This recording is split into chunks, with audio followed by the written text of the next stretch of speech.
अच्छा एक बात सोचिए, हमारे सनातन संस्कृति में मुख्य रूप से 16 संस्कार कहे गए हैं। 16 संस्कार हैं। कोई भी संस्कार बिना गाय के पूरा नहीं होता।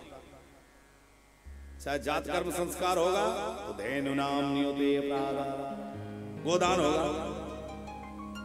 फिर जो है नामकरण संस्कार में ब्राह्मण कहते हैं गैया दान करो। फिर जो है विवाह संस्कार होता है तो गोदान कराई जाती है कि नहीं? गोदान करिए। अंतिम संस्कार होता है, उसके पहले भी आतुर समय में व्यक्ति से जो है गोदान कराई जाती है। भैया आप जो तो मरने वाले हैं, आखिरी समय चल रहा है, इनके हाथ से गैया दान करा दो। कराते हैं? आपके इधर कराते हैं कि नहीं? बोला करो ना हाँ या ना। मरने के बाद भी गोदान करते हैं, बेतरनी गाय का दान कर दो। जब गाय रहेगी ही नहीं तो फिर कौन तो गोदान करेगा और कौन लेगा? आज स्थिति ये है कि गोदान करने के लिए ना तो देसी गाय मिलती और ना जिनको गाय दान में कर दो तो वो गाय को रखते नहीं।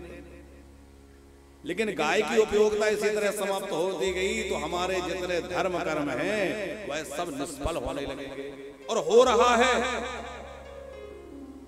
आज इतनी बड़ी संख्या में धर्म अनुष्ठान हो रहे हैं, इतनी बड़ी मात्रा में हो रहा है कि नहीं? श्रीवास्तव जी, आज से पहले इतनी कथाओं के आयोजन, इतने बड़े बड़े धार्मिक आयोजन नहीं होते थे। आज बढ़ गए कि नहीं? मंदिरों में भीड़ बढ़ गई कि नहीं?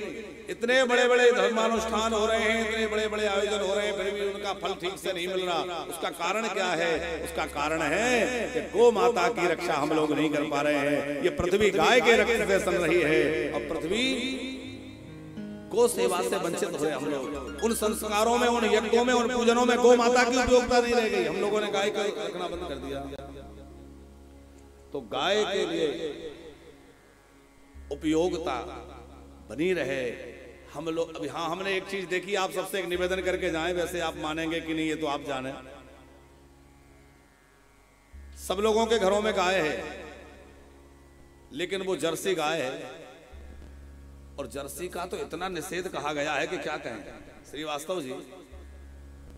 अरे भारतीय देसी गाय हो, उसके दुग्ध की जितनी महिमा है, और ये बात हम ये शास्त्र के हिसाब से या कोई ऐसे नहीं कि मनगढ़ंत कह रहे हैं, ना शास्त्र की बात कह रहे हैं ना मनगढ़ंत, ये वैज्ञानिकों की बात कह रहे हैं।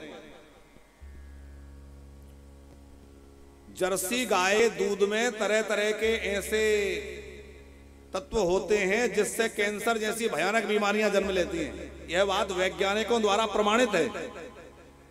एक वो कौन सा जहर होता है जो गुरुजी कहते हैं DN ऐसा कुछ बोलते हैं, एक वो वैज्ञानिकों ने सिद्ध किया है कि वो एक इसमें बहुत घातक तरह का जहर जैसा मिला हुआ है, क्योंकि ये जंगली जानवरों के क्रॉस उससे बनाया गया है। ये कोई गाय थोड़ी थी, कोई जंगली जानवर के उससे कि ज्यादा से ज्यादा दूध कैसे आए।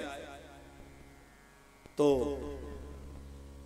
जर्सी गाय की बजाय आप देसी गाय रखिए। आजकल तो देसी गाय में भी बहुत दुधारू गाय है, जैसे साहिवाल है, वो गुजराती गाय हैं, वो कितना बढ़िया दूध देती है, गाढ़ा दूध देती है और बहुत बढ़िया गुणकारी दूध है। गाय का दूध अमृत जैसा है और हम उस अमृत को छोड़ के जहर पीने में लगे। गौ माता का दूध पिए, गाय का घी, गाय का दही, गोगव्य है, उनका सेवन करें। हमारे कन्हैया तो आए ही गोपाल के घर इसलिए ताकि गायों की सेवा कर सकूं। पिछली बार राजा के बेटे बन के आए थे राजकुमार के रूप में, राम जी के रूप में, तो गौ सेवा तो करी पर मन नहीं भरा, क्योंकि खुल के नहीं कर पाए, अच्छे मन से नहीं कर पाए। तो सोचा कि अगली बार किसी गोपाल के घर जन्म लूंगा, किसी ग्वाल के घर में जन्म लूंगा ताकि खूब गैया मैया की सेवा कर सकूं। और आज पूतना के कारण गौशाला में पहुंच गए, गौमूत्र से नहाने को मिल गया, इतने प्रसन्न हो गए कि पूतना को अपना धाम दे दिया, तूने गाय से मिला दिया।